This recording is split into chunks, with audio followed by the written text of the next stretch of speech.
سے سوال یہ کیا گیا کیا تم کو ہے قبول علی ولی اللہ؟ میں نے کیا اقرار اور دل شاد ہوا تھا، ہونٹوں سے میرے بس یہی آتی تھی ایک صدا، اور آج بھی زبان کے ساتھ دل ہے بولتا ہے فخر مجھ کو، بس یہی میں ہوں تیرا شیعہ۔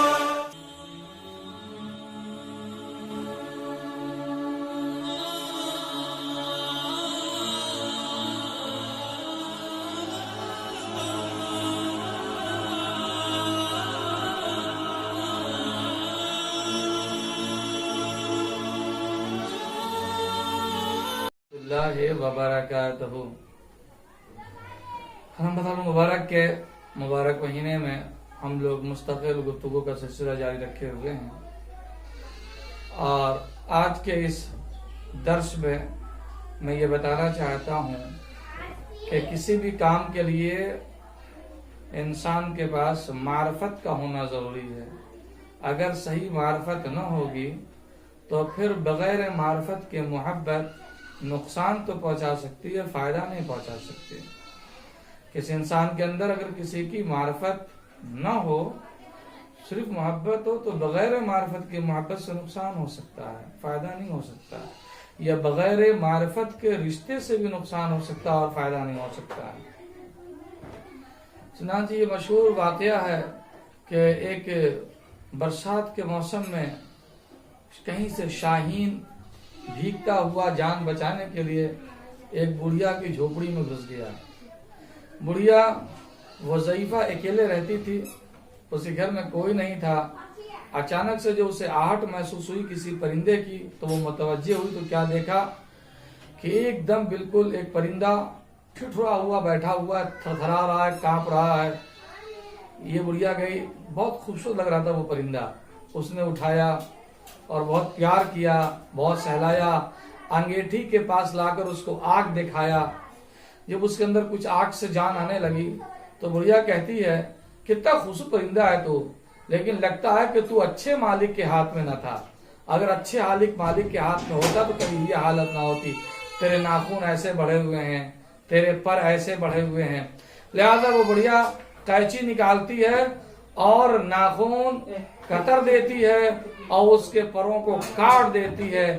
نتیجہ یہ ہوتا ہے کہ اپنے جانتے میں اس بڑھیا نے شاہین کو اچھا بنایا ہے، اس کی خرابیوں کو دور کر دیا ہے، لیکن جب اس کے اندر آگ تاپنے کے بعد شاہین کے اندر جان آئی اور اب جو اڑنے کے لیے کوشش کر رہا شاہین، تو اڑ نہیں پاتا۔ کیوں؟ اس لیے کہ نہ اس کے پاس شکار والا ناخون ہے اور نہ اڑنے کے لیے پر ہے۔ بڑھیا جو یقیناً اس شاہین سے محبت کی بنیاد پر اس کے ساتھ اس نے اس کی خدمت کی تھی، لیکن یہ خدمت اس کی برائی میں بدل گئی، کیونکہ بڑھیا یہ پرندہ تو اسے سمجھتی تھی، مگر اس پرندے میں یہ کون سا پرندہ ہے؟ شاہین ہے، تو اس کے ناخون کا کیا کام، اس کے پروں کا کیا کام، اس کو پتا نہیں تھا۔ اگر معرفت ہوتی تو شاہین سے شاہین پناہ ہرگز نہ چھینتی۔ میرے دوستو، آج ساری دنیا میں یہی عالم ہے کہ دنیا بھر میں لوگ اسلام اسلام، مسلمان مسلمان، حسین حسین کہتے تو ملیں گے، لیکن یہ وہی لوگ ہیں کہ جو اسلام اسلام تو کرتے ہیں، حسین حسین تو کہتے ہیں، محبت محبت کا دم تو بھرتے ہیں، مگر ان کے پاس محبت ہے اور اکثریت کے پاس معرفت نہیں ہے۔ یہی وجہ ہے کہ یہ اپنے ہاتھوں سے اسلام کا پر قطرے میں لگے ہوئے ہیں۔ اسلام کو جتنا نقصان خود ہم نے اپنے ہاتھوں سے پہنچایا ہے، کسی غیر کے ہاتھوں سے نہیں پہنچا ہے۔ میرے دوستوں اور میرے عزیزوں اور میرے بھائیوں، اس لیے ضروری ہے کہ اب معرفت کے ساتھ، تو روزے کا مہینہ ہے، اس لیے میں اسی پر بات کو ملتفت کر رہا ہوں کہ ایک مرتبہ حجاج ابن یوسف ثقفی، جو مشہور بادشاہ ہے، بہت ظالم بادشاہ ہے، یہ قافلے کے ساتھ کہیں جا رہا، راستے میں قافلے نے پڑاؤ ڈالا۔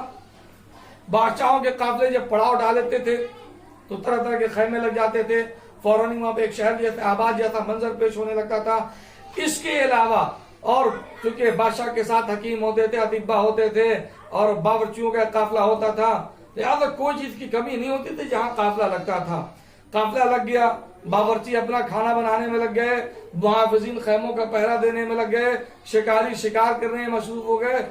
اتنے میں حجاج ابن یوسف ثقفی اپنے خیمے کے در پر آیا تو اس کی نظر دور ایک چرواہے پر پڑی جو بھیڑیوں کو چرانے میں مصروف تھا، اور دھوپ شدید تھی، اس لیے وہ بار بار اپنے سر کو بھیڑیے کے پیٹ کے نیچے ڈال لیتا تھا تاکہ اس کے بدن پر کچھ گرم دھوپ کی شدت کا اثر کم سے کم ہو۔ لہذا میرے دوستوں، میرے بھائیوں، میرے ساتھیوں، حجاج نے جب یہ منظر دیکھا تو اس نے اپنے ملازم سے کہا، پہرےداروں سے کہا، سپاہیوں سے کہا کہ جاؤ اور اس شخص کو بلا کر لے آؤ۔ کارندے اس چرواہے کے پاس حاضر ہوئے اور کہتے ہیں کہ تجھے بادشاہ حجاج بلا رہا ہے، بادشاہ ہم سب کا امیر تجھے بلا رہا ہے۔ تو وہ کہتا ہے کہ مجھ جیسے غریب کا بھلا امیر کے پاس کیا کام، وہ مجھے کیوں بلائے گا، میری کیا ضرورت ہے اس کو۔ کہا کہ نہیں، اس نے بلایا، تجھے ہر حال میں چلنا ہوگا۔ لہذا اسے پکڑ کر کے لوگ زبردستی حجاج کے پاس لائے۔ حجاج کہتا ہے کہ کیا تو وہاں پر دھوپ میں کیا کر رہا ہے؟ کہا کہ میں بھیڑیوں کو چرا رہا ہوں۔ کہا کہ پھر یہاں کیوں نہیں بیٹھ جاتا ٹھنڈے میں آ کر؟ کہا کہ میں اسی کام کی اجرت لیتا ہوں، لہذا یہاں ٹھنڈے میں آ کر کیسے بیٹھ جاؤں۔ تو بادشاہ کہتا خیر کوئی بات نہیں، آج تو ہمارے ساتھ کھانا کھا لے، دسترخوان تیار ہو رہا ہے۔ کہ بادشاہ معاف کر لینا، آج میں کہیں اور کا مہمان ہوں، کہیں اور میں نے زبان دے رکھی ہے۔ تو بادشاہ حجاج کہتا کہ بتا، میرے دسترخوان سے اچھا بھلا دسترخوان اور کسی کا کون کیا ہو سکتا ہے؟ میں بادشاہ ہوں، میرا دسترخوان کیا کہنے۔ کہا کہ ہاں تو بادشاہ مجھے پتا ہے، لیکن میں نے جہاں وعدہ کر رکھا ہے وہ یقیناً اس کا دسترخوان تیرے دسترخوان سے 1000 گنا افضل ہے۔